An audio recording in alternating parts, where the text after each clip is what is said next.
What's up guys, I'm back with the vlog. Feels good to be back. I was away last week, so that's why you weren't seeing so many videos coming out. We were at the ABS Chicago show. That hair show was pretty cool. We did a lot of fun things. The whole Free Salon Education team was out there, so hopefully we got to say hi to you.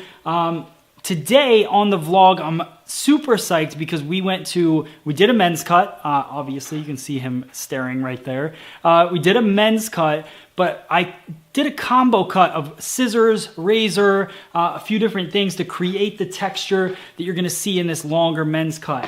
The great thing about this cut is that it's very versatile and it's for those guys that are growing out their fade. It gives them a goal to go towards when they're trying to grow their hair out. So a lot of guys are trying to grow their hair long now instead of fading it out. So this is definitely a good transition cut for you. And that's pretty much it. So I use my DB20 scissor from Mizutani, also my 7-inch solid scissor. I use the Chopstick Pro from Donald Scott. All of this stuff that we have on freesaloneducation.com. I think you're gonna dig the technique, and if you love tools, this is definitely the cut for you. Very simple, and that's pretty much it. So we're gonna get started. Let's go. Here we go with the step-by-step. All right, guys, so we're gonna start off by taking a center parting. What I wanna do is I wanna split the head in half, because I'm going to work on each half of the head, but I wanted to work from the occipital bone over. So that's just the easiest way. Most men's cuts you're going to create are going to start with a balanced structure. So sectioning in a balanced way works the best. So we're going to start off by taking a vertical section straight out from the head. Now, elevation is the key to this haircut being in a form of what men are going to like. What I wanted to do is create layering, not too much graduation. So in the back, the occipital bone kind of bends down towards the nape. So what I'm doing is I'm elevating up higher than that to create that kind of at least 90-degree, if not a little bit higher angle in the haircut. Everything's coming over to the previous section, so traveling guide across the back of the head, and we're just working our way all the way over to the corner. So everything's just going to keep coming straight back, creating that more balanced shape in the back of the head. Now you'll notice that I shift the way I hold my scissor towards the bottom section. That's just so I don't have to twist my wrist too much. It's just a technique that you'll see some people using just for a comfort thing more than anything. So working my way down. Now, what I've done is obviously created a lot of length on the bottom. We're going to go through and cut that later using a different technique. So when I'm doing hair cutting, I'm not always going straight for what I want the length to be. I'm working with the layers first, getting the layers where I want them, and then I'll deal with the length later throughout the cut. So I'm keeping my body position the same. Now when I'm going through, I'm scooping the hair, so I'm doing more of a backhand comb technique. What that's going to do is keep the consistency of how I've been combing the hair throughout the entire cut. We've talked about this multiple times, every vlog on always combing towards your guideline. So my guideline is coming from the center or from the left. So I'm combing the hair towards the left to meet the guideline. Anytime you move your guide or you comb your guide towards the new hair, you're shifting your guide from where it lives and you're going to throw off your entire haircut. So scooping that hair, bringing it to the guide, and then just working that palm to palm technique the same exact way that I did on the opposite side. This is building our structure. This is really setting the layers in the back of the head. This is the most important part of the cut, because if this is too bulky or too built up, too graduated, it's not going to look like a men's cut. It's going to look like a women's cut, and that's not what we want. Or it could get mullety if we leave it too long. So really getting those layers right. Now, a lot of you are probably asking, well, how do I get the layers right? How do I pick the length of the layers? I think it's just based on your guest. So just figure out where you think the layers are going to be comfortable and then give them maybe a month's worth of growth so they can come back in and get it cleaned up. Now we want to round off the back. I don't want to square it. The reason I want to round it is because I'm going to connect it to the back portion. So we started off, I used my DB20 scissor. Now I'm using my Chopstick Pro from Donald Scott. This is another, I think $35 to $39 tool on Free Salon Education. I love this tool for women's cutting and men's cutting, but this is where if I want to get in tighter to the head. So we use the carving comb when we're working with layering and texturizing. With this is more for a precision type feel if you want to get really close to your section. More like a feather razor.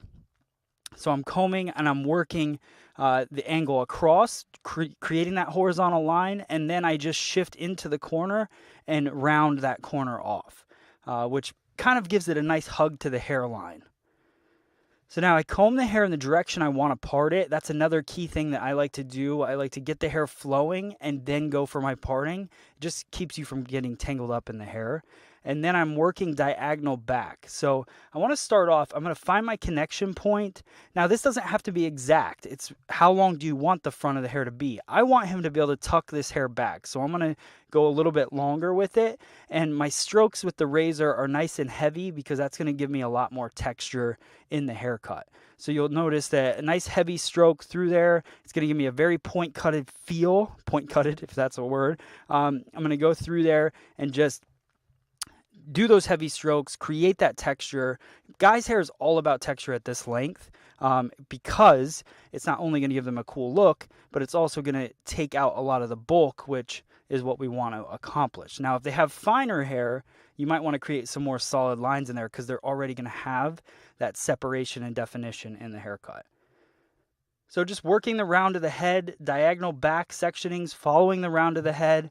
And the elevation is nice and high. I want to create layers. I do not want to create too much graduation. Once you get to the top part, like around this point right here, there's a little bit of graduation happening, but because of the heaviness of the strokes on the razor, you're really breaking down that graduation. So you can see how the flow just works. I love this technique. Like I said in the beginning, this is a great haircut for guys that are trying to grow their hair out. You could wear this haircut until it's about down to your shoulders. So you would do the same exact technique, just keep working it a little bit longer each time. So flowing into the back, this is absolutely at graduation at this point because the crown of the head is our top point. So coming straight out off the crown would be 90 degrees. So we're at almost zero. But again, heavy strokes of the razor helps counteract the heavy density that might happen in the haircut. Same thing on the other side, working that diagonal back section, connecting it to the back portion that we cut at the beginning. Heavy strokes with the razor, keeping that razor blade at 45 degrees. I've seen a lot of people in classes that keep the razor at 90 degrees to the hair, which is scraping the cuticle, and that ruins the hair. You want to keep that blade at 45 degrees. It should feel like you're barely cutting anything when you're cutting with the razor as you go over the hair. That's how you know you're doing it correct. So keep working diagonal back. Heavy strokes, like I said, creating that texture, taking out that density. That's the beauty of working with the razor. I love working in the middle part with the razor. The beginning I was building that structure, so you could do it with the razor as well, but I like building stronger structures for my base with harder lines and then going through and softening the lines over top of the haircut. I think a lot of people get caught up with the fact that, all right, I started it with a scissor, so now I got to finish it with the scissor. You don't have to do that. You have many tools to do the job, and there's different ways of going about different things. So the razor is going to create a completely different look than the scissor, and they go well together. So now we're going to work through the top, taking horizontal sections across the top. The first one, we're going to work as our guide. Our guide is coming from the back to connect the front and back. Then I'm going to work that horizontal section, over direct it to the previous until I get to the middle of the head. Then I'm going to over direct everything all the way back to the middle of the head to create extra length in the front. So you can see that there. The reason I want to create that extra length in the front is because he's going to toss it back, and I don't want this haircut to look like it's following the round of the head. I want that kind of heaviness to flop over the top. I think that's what gives this haircut kind of a cool look. So over directing everything back using a lot of point cutting. This is back with my DB20 scissor again. This is my favorite all-around wet hair, dry hair scissor. Is a 5.7 inch DB20 from Mizutani that we have on Free Salon Education. Now this is the Mizutani Solid. This is my 7-inch scissor that I love for scissor over comb. The reason I like a longer scissor for scissor over comb is just the amount of hair that you can cut at the same time as you're working. And also the Solid scissor. This is a brand new scissor. This is the titanium version. The cool thing about it is that because it has the titanium plating, it's even stronger and it just flows through that hair so fast. So even though it's a 7-inch scissor, which would normally get weak towards the tip, it's not weak whatsoever. So really dig that scissor for scissor over comb. Now, when you get the titanium plating, just so you guys know, if you order it on our site, it's a $50 upgrade, and it takes a little bit longer to get the scissor if we don't have it in stock. But it's worth it. Now we're going to go through with the tip of the Chopstick Pro and just work the edge. This is great for women's cutting and men's cutting, just to soften and create more texture around the edges of the haircut. Now I'm going to go through blow drying just with my hands, not a lot of drying. Now, a big mistake that guys make is they put product in their wet hair. Now, the products that are normally made for guys are water soluble, so they rinse out easy. So if you put them in wet hair, it dilutes the product too much, and then they just end up looking greasy. This, so you get it about 90%, 80% dry, and then put in, we're using the Ruzel Blue Pomade, which is just a really thick, firmer hold pomade, but it still gives a lot of movement to the hair and a lot of shine. So I dig this product for this cut. If I had the right hair, I would definitely wear this cut. I love the length in the back. I love the top just kind of kicked over. So I hope you guys like this cut. Definitely check out more of our cuts every day at 10 a.m. on this vlog. Thank you guys so much for watching. Check out freesaloneducation.com. If you guys like this cut, make sure that you hit the like button, hit the subscribe button, and share this video. Just copy the link, share this video with all your friends, and make sure that you hit that little button that allows you to get an alert every time we post a video, so you guys can stay on top of everything that we're doing, because we're posting videos every day. So make sure that you're on our list. Thank you guys so much for watching, and I'll see you guys on the next video. Thanks.